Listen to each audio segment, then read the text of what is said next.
Hi, and welcome to Across the Desk. Well, election's starting to heat up. We've got about a month and a half to go here, and Jim Inhofe is getting a little antsy, biting at his nails a little, so he's putting out a lot of wild and crazy accusation statements, really outlandish incitement type stuff, and there's a few kind of hidden under the radar things that I really want to talk about when it comes to Jim Inhofe, his thirst for power, his hunger for wealth, and his ability to try to weaponize things against his opponents. One of the things I want to talk about when it comes to Jim Inhofe is when it comes to his dealings with some of his cronies. There's a place called Aviation Training Consultants. Now this company's really kind of shadowy. They've only been around since 2017, and there's really not a lot about them when it comes to any information on them. It's almost kind of like they don't even exist, or some kind of shell company. But the cool thing about this, I suppose, is Jim Inhofe got a really good deal on some rental space when it came to his campaign. He's renting space from this place, Aviation Training Consultants, and he's barely paying anything for it. He's way below any kind of market, and it really kind of skirts the rules of ethics. But, you know, this is Jim Inhofe, and he's not much for really rule of law or ethical ability. That's just how he is. I know he likes to come out and say, man, I'm all for law and order, and I support the first responders, and he's out there on Facebook 3 times a day. Well, it's not him. It's probably some paid kid he's got posting stuff for him 3 times a day. But on it, you know, it's proclaiming how much he supports the first responders and stuff like that. That, you know, it's really about the only time you hear from Jim Inhofe on any kind of social or domestic issuing, because Jim Inhofe really doesn't care about the constituents of Oklahoma. Those aren't his constituents. We're not really his constituents. He goes to Texas to see his constituents, namely in Houston. You know, remember when he landed on the wrong runway down there several years back? Well, that was because he was meeting his real constituents, the oil execs and the oil lobby that exists in Houston. That's who he represents. He doesn't represent us here in Oklahoma, especially not the people of Oklahoma. He doesn't represent that at all. He's much more inclined to represent the oil industry here in Oklahoma, but really, more importantly, he represents the oil industry in Houston more than anything else. Another funny thing about this this aviation training consultants, they say that they do mostly defense contracting with the government, but the weird deal is, when you look that up, there's no contracts for them anywhere. So it's almost like, who are these people? And why are they renting space to Jim Inhofe? And why are they renting it to him like 2/3 below market value? That's the kind of questions that we ought to be asking of Jim Inhofe. We already know he's crooked. We already know he's been involved in at least 3 insider trading events in the last 20 years that he's denied, I don't have anything to do with it. But we know that's BS. We know it's total BS, because he's always involved in these decisions in Congress, and then right before they go into effect, he seems to somehow don't know that his people are moving a bunch of money around for him so he doesn't lose it. So that's just kind of, you know, we know what's going on. We know what's going on, Jim. You're not going to be able to lie to us forever, you know. I mean, I know you've been doing it for a third of a century since you've been in office, but really, man, you know, I mean, no one's buying that anymore. Another thing about Jim Inhofe, he doesn't want to debate Abby Broyles. Now, I get it. Hey, man, it's actually a good political strategy. He's in the lead. He's the incumbent. He's in the lead. He's got a lot of backing. He doesn't need to debate her in order to win. He doesn't need to. Just kind of like Joe Biden. He doesn't really need to debate Trump in order to win either. He doesn't need to. And so he won't debate her because of that, and that's what he ought to say. I think that's a great line. I think that's a great, honest, really great strategy when it comes to politics, to say, you know what, I don't need to debate him, you know, because, well, I'm in the lead, and the only reason I would debate them, it would help them out.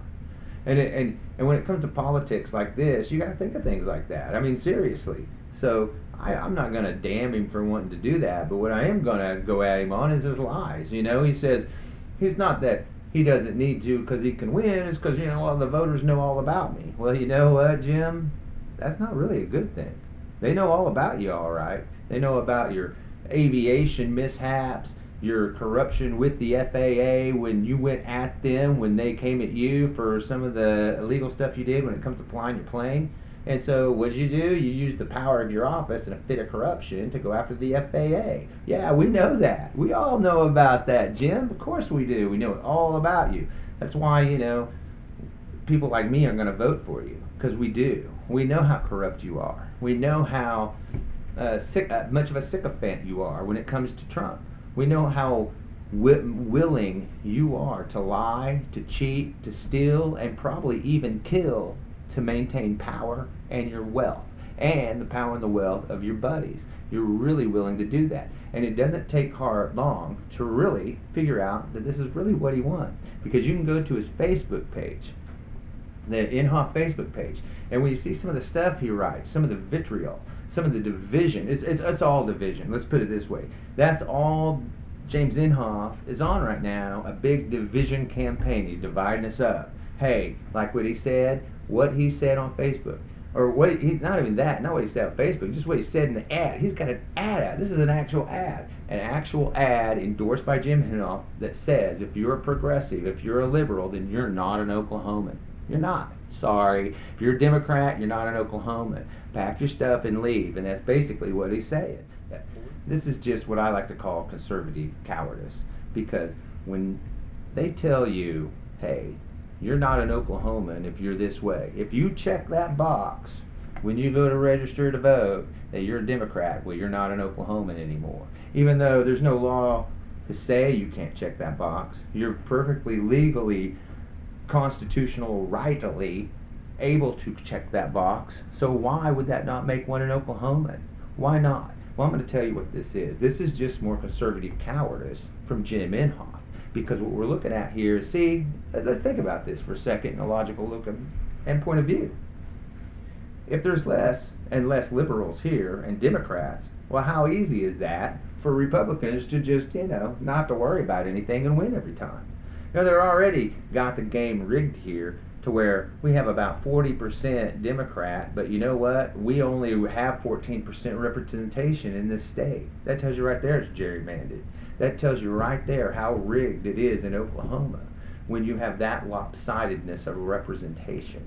And you know what? This is the kind of stuff that Jim Inhofe dreams about. It's what he wants. He doesn't like democracy. He hates it. He hates that word. Democracy is evil. We're a republic. We're a representative form of government, not a democracy with mob rule. And that's what he always likes to say. So, that perfectly falls in line with not actually representing the percentage of the people that should be represented. And it falls right in his line. And he can actually justify himself when he does things like that with those lines. And that's what he does. So we have here Jim Inhofe, who's too big of a coward to actually stand up on his principles and actually have to run a campaign against another Democrat. Instead, let's get rid of the Democrats. And that way I don't have to worry about running against him. I mean, that's total cowardice.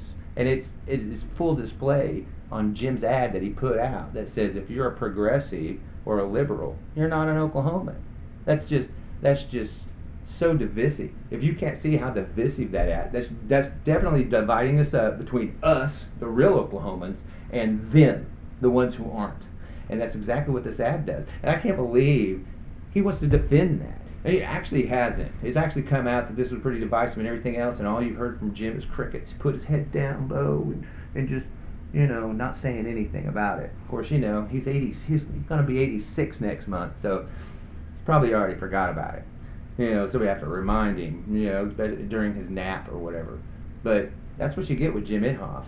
Total division. So Abby Royals, she really has him a little flustered, I think, more than anybody else. Even though he's head in the polls, like a nice 15 points. I guess that scares him a little. He hasn't been in that close of a race with anybody else in a long time. And he's really, really old, so maybe he's just not all there. So, hey, you know what? If I can't win by legitimate rules of playing with policy and actual governance, well, you know what? Let's go off the deep end here into division and hatred, and let's incite a bunch of people so that we can win. Because that's what this is about. It's about creating energy for his base so they'll go out and vote. And how he's doing that is by saying these people aren't real Oklahomans. If you see a Democrat, not a real Oklahoman. And I'll bet he wants to go as far as saying they're not real Americans. And this is what they do. And this is, if you look through history, A lot of places have done this. This is the scary part and the scary place that we're in with Jim Inhofe, when he dehumanizes people to the level that they're not really citizens of a state or of a nation. Because see, if they're not really citizens of a state or nation, then we're not privy to those laws and constitutional rights.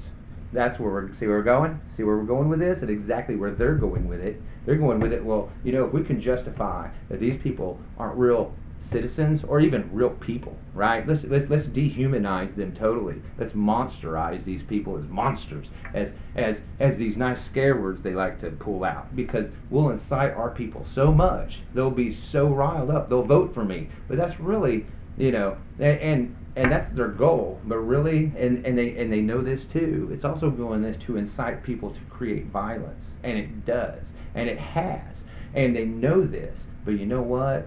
That pool, that pining, that addiction to that power that they have is so strong that he's willing to go this far to actually put Oklahomans at each other and put Oklahomans in harm's way due to his failure in leadership. That he's willing to do that.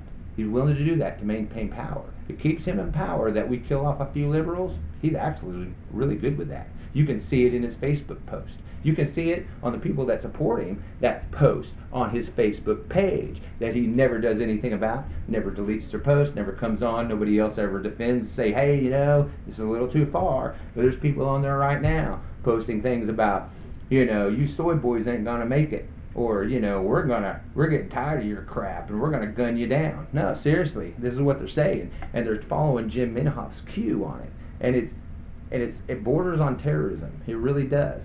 And what Jim is doing is really pushing that envelope. He's really pushing that envelope on how far he can divide the state before it gets too violent. And that's exactly what he's doing. To sum all this up, Jim Inhofe is a true coward. He really is. The guy can't face reality. He can't accept punishment when he does stuff that is against the law himself. He can't do that. But he wants law and order for everybody else, just not for him or his people. He can't follow the law. As a matter of fact, FAA, they find him, they cited him more than once. They have for infractions. And what does he do? Cries like a little baby about it, and then uses his power of office in a fit of corruption to punish those in the FAA for fining him, and that tells you right there when he comes out, I'm for law and order. He's full of crap. Actually, maybe he's not. Maybe he actually feels he's for law and order. But here's the problem, right? The problem is he likes to dish it. Yeah, I'm all for law and order. You need to be following law and order. But he's not too good at taking it. Oh, heck. FAA can't find me. I'll show them. So that's what you got with Jim Inhofe. A big old bag of certain cowardice when it comes to things like law and order. Because he's not a law and order guy. We know that. You're right, Jim. We know you, and we know you really well. This is Across the Desk with Kit Fairchild, and we'll see you next week.